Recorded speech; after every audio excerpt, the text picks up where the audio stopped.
বিবাহ করার পর থেকে ওর নিকট যৌতুক দাবি করে আসছিল 2 লক্ষ টাকা। টাকা না দেওয়ার কারণে তার উপরে বিভিন্ন রকমের অত্যাচার নির্যাতন শুরু করে। একটা ছোট ভাই ছিল, পাশের রুমে পড়তেছিল। ওই সময় তাকে ওই যৌতুকের দাবিতে মারধর করে, এক পর্যায়ে শ্বাসরোধ করে তাকে হত্যা করে। যে এই আসামি এই ঘটনার পূর্বে 2009 সনে তার যে দ্বিতীয় স্ত্রী ছিলেন, ওনার নাম মিলি বেগম, ওনাকে গর্ভাবস্থায় যৌতুকের দাবিকে হত্যা করে এবং লঞ্চ থেকে নদীতে, মেঘনা নদীতে ফেলাইয়ে তাকে হত্যা করা।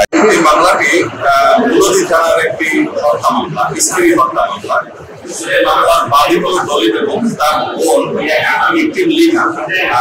লিনা এই যে আজকের আসামি সোহরাব হোসেন উনি এই ঘটনার 4-5 মাস পূর্বে তার যে আগের যে হাজবেন্ড ছিল তাকে বিভিন্ন রকমের হুমকি অস্ত্রের দেখিয়ে তার দিকে জোরপূর্বক তালাক দেওয়াইয়া এরপরে ওকে বিবাহ করে।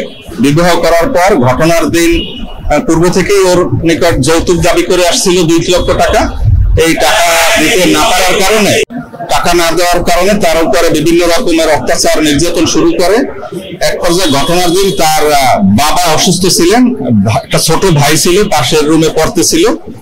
ওই সময় তাকে ওই যৌতুকের দাবিতে মারধর করে, এক পর্যায়ে শ্বাসরোধ করে তাকে হত্যা করে। যখন ধস্তাধস্তির শব্দে তার ছোট ভাইটি এসে যখন দেখে যে সে অচেতন অবস্থায় পড়ে আছে, এরপরে ওকে ডাক্তার দেখাবার কথা বলে বাসা থেকে এই সোহরাব হোসেন আকন, যে ওর হাজবেন্ড, তাকে নিয়ে যায়। এরপর থেকে আর ওই লাশের আর কোনো হদিস পাওয়া যায় না। দীর্ঘদিন খোঁজাখুঁজি করা হয়েছে, মুলদি থানায় জিডি করেছে। পরবর্তীতে এই বাদী ডলি বেগম সেই মামলাটি দায়ের করে। এই মামলাটি হওয়ার পরে বিগত 25/11/2015 তারিখ মানে চার্জ গঠন হয় এই আসামের বিরুদ্ধে। নারী ও শিশু নির্যাতন দমন আইনের 11 ক এবং দণ্ডবিধি আইনের তার লাশ গুম করার কারণে 201 ধারায় অভিযোগ গঠন করে। রাষ্ট্রপতি 11 জন সাক্ষীকে বিজ্ঞ আদালতে উপস্থাপন করা হয়। তাদেরকে আসামি পক্ষ থেকে জেরা করা হয় এবং আসামি পক্ষ থেকে 5 জন সাক্ষী ডিডব্লিউ হিসেবে বিজ্ঞ আদালতে তারা উপস্থাপন করে। উভয় পক্ষের যুক্তিতর্ক শেষে আজকে বিজ্ঞ বিচারক রায় প্রদান করেন। রায়ে নারী ও শিশু নির্যাতন দমন আইন 2000 সংশোধনী 2003-এর 11 ক ধারায় আসামি সোহরাব হোসেনকে ফাঁসিতে ঝুলিয়ে মৃত্যুদণ্ড কার্যকর করার আদেশ দেন এবং দণ্ডবিধির 211 ধারায় লাশ গুম করার কারণে তাকে আরো 7 বছরের সশ্রম কারাদণ্ড প্রদান করা হয়।